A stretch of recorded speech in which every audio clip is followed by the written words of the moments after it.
29 সংখ্যক শিৱসাগৰ সন্মিলিত ৰঙালী বিহু সন্মিলনৰ আজি লাই খুঁটা স্থাপন কৰা হয়।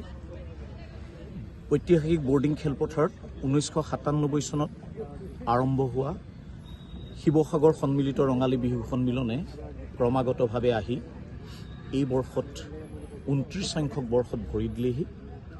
অহা 25, 26, 27 বহাগ অৰ্থাৎ ইংৰাজী লেখেৰে 9, 10, 11 মে'ত এই বৰ্ডিং খেলপথাৰতে আমাৰ 3 দিনীয়া বিস্তৃত কাৰ্যসূচীৰে এই সন্মিলন উদযাপনৰ দিহা কৰা হৈছে। আমি সমূহ অসমবাসী ৰাইজৰ আন্তৰিক সহযোগিতা কামনা কৰিছোঁ। এইবাৰ বহাগ অকণমান আগৰ বছৰবোৰতকৈ পৃথক, কাৰণ আমাৰ প্ৰাণৰ শিল্পী জুবিন গাৰ্গৰ অনুপস্থিতিয়ে আমাক প্ৰতিগৰাকী অসমীয়াক ইতিমধ্যে দুখ দি আছে। তথাপিও জাতীয় উৎসৱ এই বহাগৰ বতৰত আমি আমাৰ বিহু উদযাপন কৰিছোঁ। এই বিহু উদযাপনৰ লগত আমাৰ প্ৰাণৰ শিল্পীগৰাকীকো আমি আন্তৰিকতাৰে আমি শ্ৰদ্ধাঞ্জলি জ্ঞাপন কৰিম।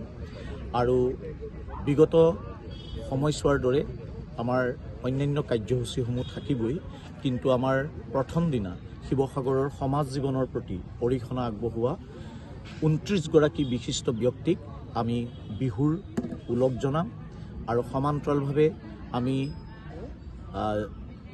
ৰূপালী জয়ন্তী বৰ্ষৰ পৰা উদযাপন কৰি অহা বিশেষকৈ আমাৰ নতুন প্ৰজন্মৰ শিক্ষাৰ্থীসকলক উজ্জীৱিত কৰিব পৰাকৈ, অনুপ্ৰাণিত কৰিব পৰাকৈ, কাৰণ বিহু সংস্কৃতিৰে সৈতে আমাৰ তেওঁলোকক সম্পৃক্ত কৰাৰ মানসেৰে আমি আন্তঃবিদ্যালয় হুঁচৰি বিহু প্ৰতিযোগিতা এইবাৰো অবিভক্ত শিৱসাগৰ জিলা ভিত্তিত আয়োজন কৰিছোঁ।